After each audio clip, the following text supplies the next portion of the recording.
My overall impression is that it doesn't give an accurate portrayal of the subjects. It doesn't give both sides of the issue. It presents a Bible that's perfectly established by archaeology, which is false, and a Book of Mormon that is totally refuted by archaeology, which is also false. So it creates a simplistic and on the whole, fairly disingenuous picture. Distinctly unimpressed with it, but the basic reason was that it had the illusion of giving you some scholarly information without actually doing it. It made things seem that they were answering certain questions or providing certain types of information when actually it wasn't as accurate as it ought to have been. So there were too many places in it where it was much more illusion than reality, that it was much less scholarship and much more showmanship.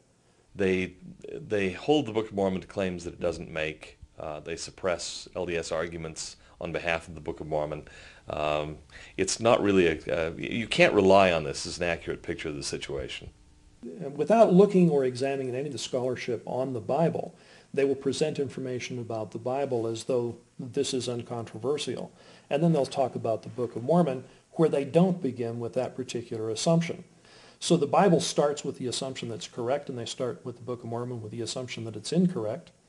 They start with the assumption that everything is correct, accurate, and true and uncontroversial in the Bible, and assume that everything is incorrect, untrue, and completely controversial for the Book of Mormon. There's no serious engagement in this film with any evidence on behalf of the Book of Mormon. They create a caricature, a straw man, which is easy to shoot down, easy to destroy, but it's also not true to life. Pretty much they were discussing and arguing with what I would call popular culture ideas about the Book of Mormon that have to be at least 50 years old. They've missed scholarship within the last 50 years. Oh, I certainly doubt that. I'd be shocked if they did. I would expect that they have some passing acquaintance with it, whether their acquaintance came just because they had heard something or because whoever was doing the film gave them a little bit of information. I really couldn't tell you, but it certainly wouldn't be surprising that they had a passing acquaintance. Now, would they have had a good acquaintance with the best arguments, with the way that we understand the text, the most recent information that's been done within, let's say, the last 20 years? No, I sincerely doubt that they would have known that. There were a lot of very honest people who were telling you, for instance, all of the archaeologists from Israel, absolutely honest in what they were saying, absolutely truthful in what they're saying. It wasn't what they said, it was the implication that was made from what they said. It is very easy to take true statements and put them in such contexts that even though they are true, they seem to say something that they may not. And that's what was happening with those archaeologists.